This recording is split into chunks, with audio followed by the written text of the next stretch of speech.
Guys, nandito kami ngayon sa MacArthur Park dito sa may Palo Leyte at ganyan karami na mamasyal tuwing weekend.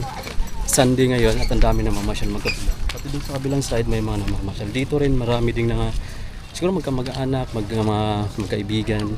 Tulad yan na. Dami, di ba? So ang gandahan kasi dito, mayroon ditong portion na pwede mong lagyan na lang ng banig, tapos maglalaki ng mga pagkain. Pwede rin dito mag-date or mga magbabarkada, get together, pwede mga amigo. Tapos dire-diretso lang tong ano na to, yung pathway na to ng seawall. So may mga nagjo-jogging, may mga nag-walking. So diba sulit niyan kapag malapit ka dito sa Tacloban. Sobrang dami dito kung pwede mong gamitin na lugar para makapag-exercise or makapamasyal ka, makapag-banding. So kapag pupunta ka ng Tacloban, then malapit dito sa MacArthur Park, try nyo guys visitahin tong place na to. Sobrang solid dito mag-relax dahil maliban sa may park na pwede nyo tambayan, presko pa yung hangin kasi malapit sa dagat. Tapos pwede pa kayong mag-walking dyan. Ang haba ng pathway na to, so hindi kayo mauubusan. Saka hindi din siksikan dahil konti lang din yung naglalakad-lakad tapos tumatakbo. Tapos mayroong mga buko juice dito sa gilid nagbibinta. Meron ding pagkain.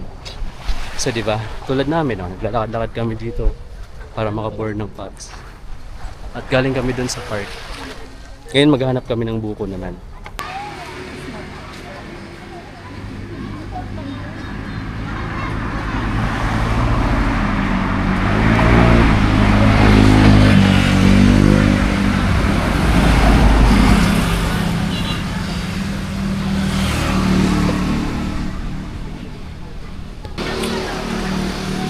Mga amigo, nagbubuko kami ngayon dito.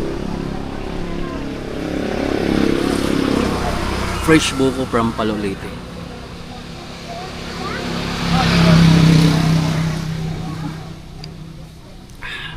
Tamis ng buko nila dito na nababad lang sa araw kaya medyo mainit-init, pero matamis pa rin yung buko nila.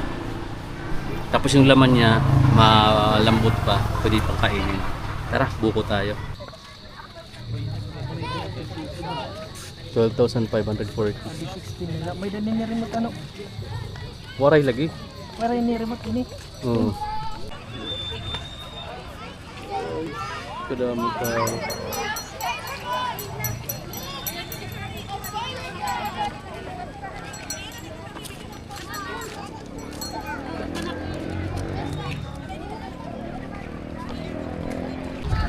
Guys, ito yung makikita mo sa MacArthur Park pagkagabi.